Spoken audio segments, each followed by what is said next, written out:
क्या आप जानते हैं स्वर्गदूत जिब्राइल एक संदेश वाहक हैं, जिसे परमेश्वर की ओर से कई महत्वपूर्ण संदेश लोगों तक पहुंचाने के लिए सौंपे गए। उससे पहले हमारे चैनल को सब्सक्राइब कर लीजिए और बेल आइकन को दबा दीजिए, जिससे कि आपको नोटिफिकेशन मिल जाएगा। बाइबल में कम से कम 3 लोगों के सामने स्वर्गदूत जिब्राइल प्रकट होता है। सबसे पहले भविष्यवक्ता दानियल के सामने, याजक जकरिया के सामने, ताकि उसे यूहन्ना बपतिस्मा देने वाले के होने वाले की आश्चर्यजनक जन्म की भविष्यवाणी करने और घोषणा करने के लिए, और अंत में कुंवारी मरियम को ये बताने के लिए कि वो गर्भवती होगी और एक बेटे को जन्म देगी। जिब्राइल नाम का अर्थ है महान परमेश्वर, और घोषणा करने वाले दूत के रूप में ये जिब्राइल ही है जिसने ये प्रकट किया कि उद्धारकर्ता को यीशु कहा जाना है। पहली बार जब हम जिब्राइल को देखते हैं तो वो भविष्यवक्ता दानियल के सामने एक दर्शन में प्रकट होता है। जिब्राइल की भूमिका दानियल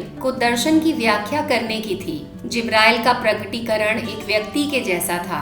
जब जिब्राइल ने दूसरी बार दानियल से मुलाकात की, तब वो वेग से उड़ते हुए सांझ के अनबली के समय आया था। जिब्राइल की उड़ान पंखों का सुझाव दे सकती है, लेकिन पंखों का उल्लेख नहीं किया गया है। ये भी स्पष्ट है कि जिब्राइल की उपस्थिति अपेक्षाकृत डरावनी थी, क्योंकि दानियल उसे देखने के बाद अपने मुंह के बल गिर पड़ा था और स्वर्गदूत और दर्शन के बाद हुए अनुभव के कारण अगले कुछ दिनों तक बीमार भी रहा था। दानियल 10 में हम भविष्यवक्ता और मनुष्य की संतान के समान के मध्य में एक और वार्तालाप देखते हैं।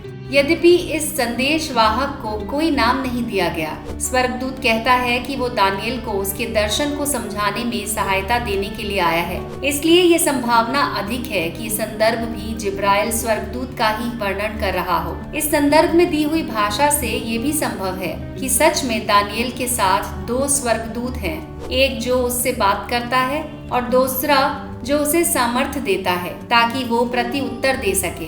स्वर्गदूत आत्मिक क्षेत्रों में होने वाली लड़ाई को भी संदर्भित करता है। ये स्वर्गदूत जिसे हम तर्क संगत रूप से जिब्राइल के रूप में स्वीकार करते हैं, और स्वर्गदूत मिकाइल स्पष्ट रूप से दुराष्टमाओं के राजा और राजकुमारों की एक श्रृंखला के साथ लड़ाई में लगे हुए थे, जिनमें फारस के राजा या राजकुमार के और यूनान के राजकुमार से पुकारे जाने वाले लोग भी सम्मिलित हैं। जिब्राइल का कहना है कि उसे स्वर्ग से दानियल की प्रार्थना के लिए विशेष उत्तर को देने के लिए भेजा गया था। जैसे ही दानियल ने प्रार्थना करना आरंभ किया, दानियल को उत्तर देने के लिए भेज दिया गया, परंतु जिब्राइल को मार्ग में ही परेशानी मिल गई। फारस के राज्य का प्रधान 21 दिन तक मेरा सामना करते रहा और वास्तव में उसे दानियल के पास आने से रोक दिया गया, वरना वो उसके पास शीघ्रता से पहुंच जाता। जिब्राइल जैसे पवित्र स्वर्गदूत परमेश्वर की इच्छा पूरी कर रहे हैं, लेकिन उनका विरोध अन्य आत्मिक प्राणियों के द्वारा किया जा रहा है,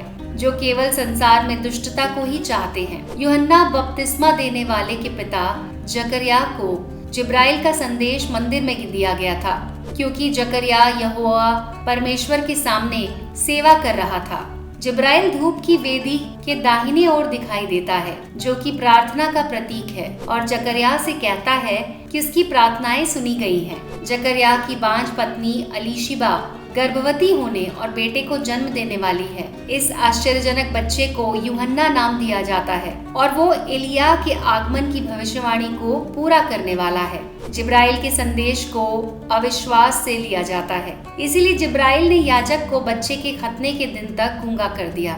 मरियम के लिए जिब्राइल की उपस्थिति प्रभु यीशु मसीह के कुंवारी जन्म की घोषणा करना था। मसीह की माता को परमेश्वर की कृपा का आश्वासन दिया गया था और कहा कि उसका पुत्र दाऊद की वाचा को पूरा करेगा। वो महान होगा और परम प्रधान का पुत्र कहलाएगा। प्रभु परमेश्वर उसके पिता दाऊद का सिंहासन उसको देगा और वो याकूब के घराने पर सदा राज्य करेगा।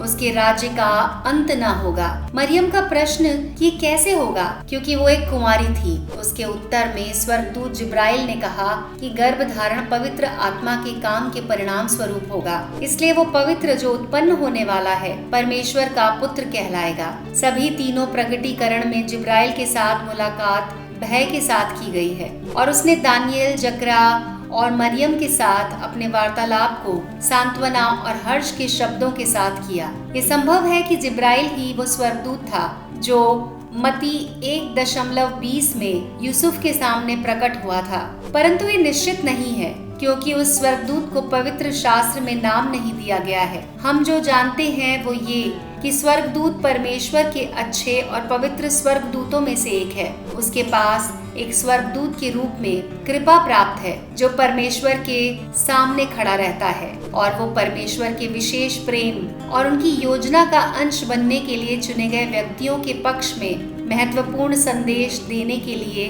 चुना गया था। ऐसे ही और वीडियोस के लिए जुड़े रहें हमारे चैनल के साथ।